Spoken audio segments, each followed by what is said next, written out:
मत्ती की पुस्तक 24वां अध्याय।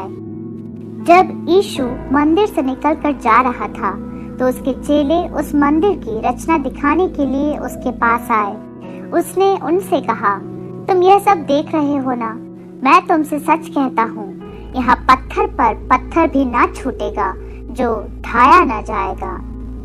जब वह जैतून पहाड़ पर बैठा था तो चेलों ने एकांत में उसके पास आकर कहा, हमें बता कि ये बातें कब होंगी?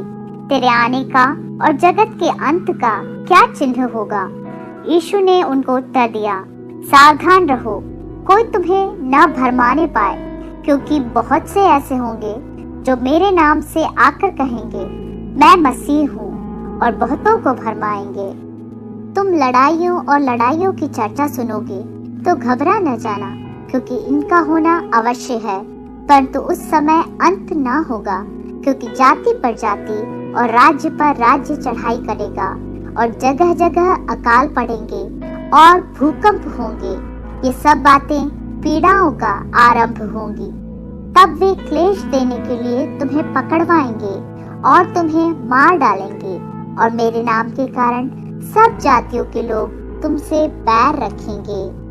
तब बहुत से ठोकर खाएंगे और एक दूसरे को पकड़वाएंगे और एक दूसरे से बैर रखेंगे।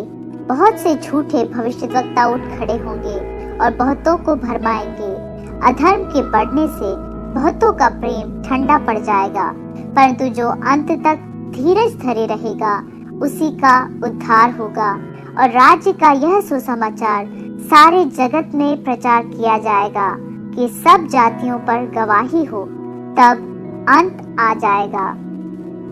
इसलिए जब तुम उस उजाड़ने वाली घृणित वस्तु को, जिसकी चर्चा दानियल भविष्यद्वक्ता के द्वारा हुई थी, पवित्र स्थान में खड़ी हुई देखो, जो पढ़े वह समझे।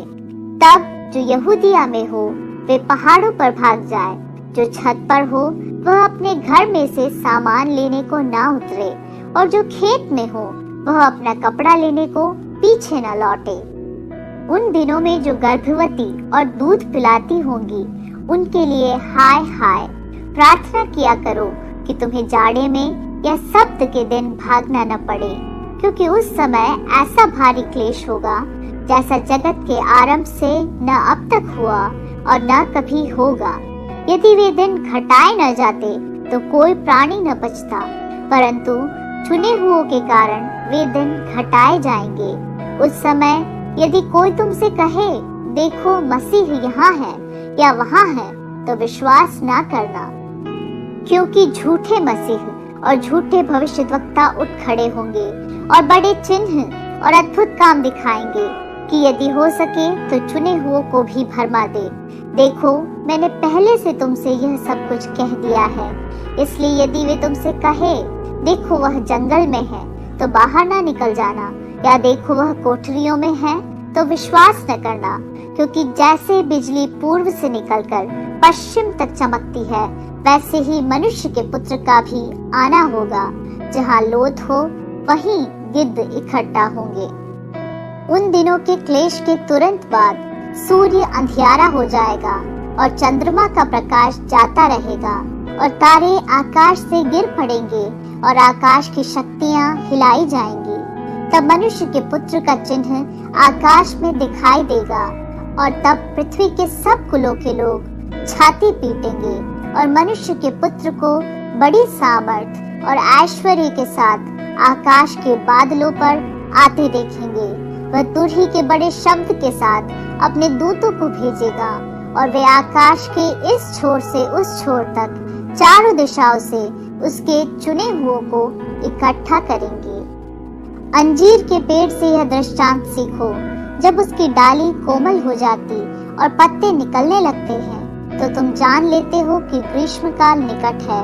इसी रीति से जब तुम इन सब बातों को देखो तो जान लो कि वह निकट है, वरन द्वार ही पर है। मैं तुमसे सच कहता हूँ कि जब तक ये सब बातें पूरी न हो ले, तब तक इस पीढ़ी का अंत नहीं होगा। आकाश और पृथ्वी टल जाएंगे, परंतु मेरी बातें कभी न टलेंगी। उस दिन और उस घड़ी के विषय में कोई नहीं जानता, न स्वर्ग के दूत और न पुत्र, परंतु केवल पिता।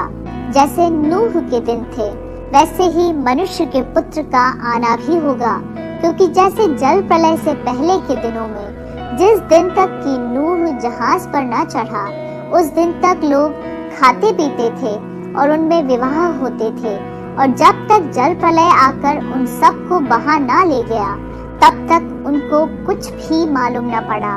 वैसे ही मनुष्य के पुत्र का आना भी होगा। उस समय 2 जन खेत में होंगे, एक ले लिया जाएगा और दूसरा छोड़ दिया जाएगा। 2 स्त्रियां चक्की पीसती रहेंगी, एक ले ली जाएगी और दूसरी छोड़ दी जाएगी। इसलिए जागते रहो, क्योंकि तुम नहीं जानते कि तुम्हारा प्रभु किस दिन आएगा। परंतु यह जान लो कि यदि घर का स्वामी जानता होता कि चोर किस पहर आएगा तो जागता रहता और अपने घर में सेंध लगने ना देता। इसलिए तुम भी तैयार रहो, क्योंकि जिस घड़ी के विषय में तुम सोचते भी नहीं हो उसी घड़ी मनुष्य का पुत्र आ जाएगा। अतः वह विश्वास योग्य और बुद्धिमान दास कौन है जिसे स्वामी ने अपने नौकर चाकरों पर सरदार ठहराया कि समय पर उन्हें भोजन दे। धन्य है वह दास जिसे उसका स्वामी आकर ऐसा ही करते पाए। मैं तुमसे सच कहता हूँ, वह उसे अपनी सारी संपत्ति पर अधिकारी ठहराएगा। परंतु यदि वह दुष्ट दास सोचने लगे कि मेरे स्वामी के आने में देर है और अपने साथी दासों को पीटने लगे और पियक्कड़ों के साथ खाए पिए, तो उस दास का स्वामी ऐसे दिन आएगा जब वह उसकी बात ना जोहता हो और ऐसी घड़ी जिसे वह ना जानता हो। तब वह उसे भारी ताड़ना देगा और उसका भाग कपटियों के साथ ठहराएगा। वहाँ रोना और दांत पीसना होगा।